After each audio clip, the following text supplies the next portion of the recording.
आले मोहम्मद अस्त, जो शख्स मोहब्बत आले बैत के साथ मोहब्बत नहीं रखता और इनका जिक्र इज़्ज़त से नहीं करता, अज़मत से नहीं करता, वो आले सुन्नत वल जमात नहीं।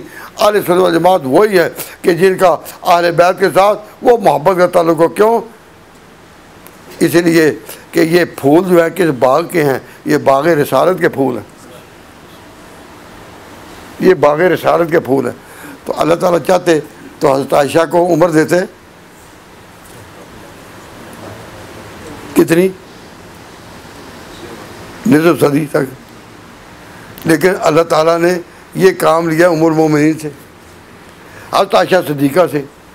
तो हम इस बात में हक बजानब है कि खुदा का फ़ैसला और उसका इंतखाब और उसकी तकवीन गलत नहीं। हज़रत हसन भी अवाइल उम्र में शहीद कर दिए गए। ज़ालिमों ने हसन और हुसैन दोनों को शहीद किया किस उम्र में? बड़ी उम्र नहीं थी, अभी बड़ी उम्र नहीं थी, ये शहीद कर दिया और करबला का वाक़या पेश आया। तो अगर अल्लाह ताला का मंशा ये होता कि दीन फैले हज़रत हसन और हुसैन से, तो इनको बूढ़े होने तक, लंबी उम्र तक अल्लाह ताला ज़िंदगी देते, क्यों फातिमा की औलाद हैं। लेकिन हम देखते हैं कि लंबी उम्र में आगे बड़े बड़े कौन हैं? अबू हुरैरा। अबू हुरैरा नबी पाक के रिश्तेदार नहीं, लेकिन हजूर की अमानतों के वारिस हैं, आपकी हदीसों के हाफिज़ हैं और उम्मत का पहला शाखुल हदीस सबसे बड़ा वो यही है, हज़रत अबू हुरैरा। अब हजूर ने काबा का कोई दर्जा है, बड़ा दर्जा है, तो काबा के ऊपर कदम रखने का किसी को हक़ है। लेकिन हजूर ने अज़ान के लिए जब बिलाल को काबा पर चढ़ाया, तो वो काबा पर उस वक्त चढ़ाने के लिए हज़रत हसन को तजवीज़ नहीं कर सकते थे। तो नबी की शान क्या कि काबा की पुकार किसके लिए? मुसलमानों के लिए, और इसके लिए हज़रत बिलाल को काबा की छत पर भी चढ़ा दिया। फिर आपकी उम्मत की वज़ूतें, उम्मत की राहतें और उम्मत की कुल्फ़तें और उम्मत की मेहनतें, ये सारी की सारी इस तरह हुई। आज इस वक्त आप बताएं कि हजूर के दीन के और हजूर के मिशन को लेकर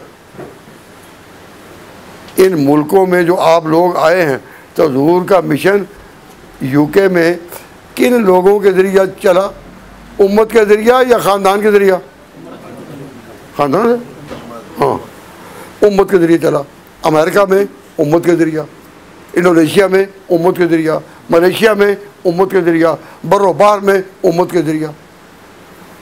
जो न थे खुद राह पर औरों के हादी हो गए, जिनको खुद रास्ते का पता नहीं था वो दुनिया में रास्ता बताने वाले हो गए।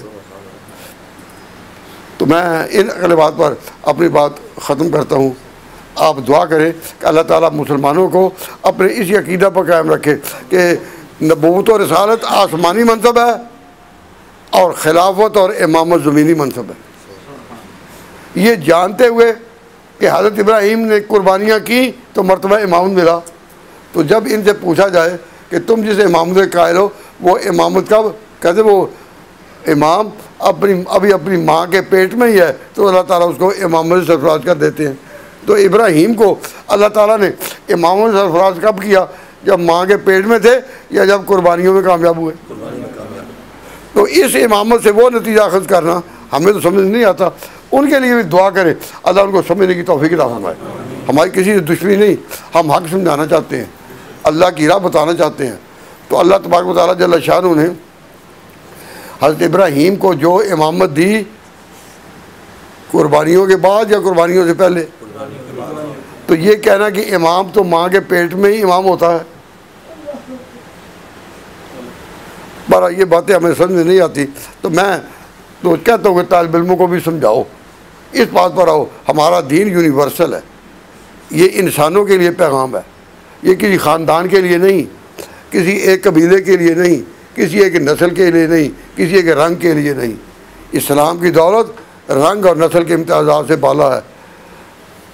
अल्लाह ताला नबी पाक सल्लल्लाहु अलैहि वसल्लम की उम्मत में रखे, तो पूरी दुनिया में जो मुसलमान फैले हैं, हुजूर का मिशन पहुंचा है, वो किन के ज़रिए?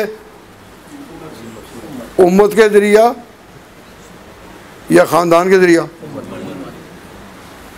आज हम दुनिया के जिस मुल्क में जाएं तो वहाँ देखते हैं कि तबलीग जमातें वहाँ घूम रही हैं। ये किसका पैगाम दे रही हैं? अल्लाह रसूल का। ये कौन है? रिश्तेदार हैं कोई हुजूर के? मुसलमान हैं। तो मालूम हुआ कि हमें कलिमा ने हमें आपस में इतना जोड़ पैदा कर दिया कि ये उम्मत सारी जिम्मेदारियों के लिए। लेकिन हमें भी चाहिए ना, हमें चाहिए कि हम मैंने जो बातें की तो इन जुज़ियात पर अबूर करने के लिए तो जुज़ियात का मुताला चाहिए ना। अब ये एक किताब है, मैंने इन हज़रात से कहा था कि कम से कम जब मदीना मस्जिद आए तो 5 सेट तो हों जब किताबों का ऐलान किया जाए। तो लाया एक ही, ये ख़त्म हो गई हैं। तो मैं इस वक्त अर्ज़ करता हूँ कि ये 4 किताबें क्या हैं। ये है हज़रत अबू हुरैरा जो हदीस के सबसे बड़े हाफिज़ इस उम्मत में गुजरे, उन पर यह किताब है हज़रत अबू हुरैरा पर। और ये जो 3 किताबें हैं इनमें एक हज़रत अबू बकर पर और 2 हज़रत उमर पर। हज़रत उमर का दौर ख़िलाफ़त जो कि बड़ा अहम है इसी 2 जिल्दों में। तो अगर आप अपनी तारीख़ से वाकिफ़ होना चाहते हैं तो कोई एक खुशकिस्मत इस किताब एक ही है ना, कोई एक इस किताब को ले सकेगा। इस वक्त मैं इसका ऐलान तो नहीं कर रहा, लेकिन आइंदा के लिए अगर किसी को ज़रूरत हो तो उससे तरह बढ़ भी सकता है। लेकिन एक ही किताब है, अल्लाह तबारक व तआला ने जिसको ये सादत देनी है। और ये है कि आप तो जलसा में आए हैं तो ये तो हैं हमारी तारीख़ के मसाइल, लेकिन हमारे जो दिन रात अकायद के मसाइल हैं कि हमारी दिन रात हम जिस इस्लाम पर अमल करते हैं उसमें ये 40 नए अमाल लोगों ने दाखिल कर लिए। इस्लाम में दाखिल किए गए 40 नए अमाल, उन्होंने तो एक ही दाखिल किया था लेकिन अमल नहीं, अकीदा। क्या अकीदा? इमामत का एक। इन्होंने 40 अमल दाखिल कर लिए।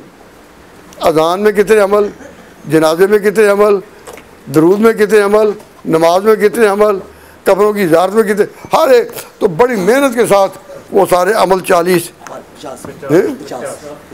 50 है। अच्छा, मैंने कहा मुझे ये लिखा हुआ है ना वो तकरीबन 30 साल का है ना, तो अब मैंने देखा तो मुझे याद आया ना। अच्छा, तो ये 50 अमाल नए दाखिल हैं। इसमें से पहला कलमे में 5, दुरूशी में 5 नए अमाल, नमाज़ों में 10। तो ये सारी फहरिस्त की दी गई है। तो हमारे लिए पढ़ने का शौक़ नहीं, तो इसलिए कि घरों की डेकोरेशन तो है ना, ये दोनों तरफ से लेमिनेशन है। घर में जो लगाए लेकिन कील के साथ नहीं लगाए, फ्रेम करके या वो फिर ये इंशाअल्लाह रज़ी 10-15 साल तक 20 साल तक ज़ाया नहीं होगा। और जब भी फारिग टाइम हो पढ़े।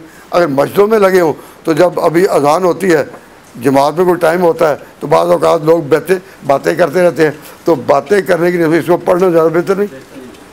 तो अगर ये किताब एक ही है तो ये 4-5 हैं। तो अल्लाह तबारक व तआला जल्ल शानु कबूलियत अता फरमाए। तो अपने अक़ीदे की हिफाजत के लिए ये अक़ीदा रखो कि इमामत इंतज़ामी मंसाला है, आसमानी नहीं।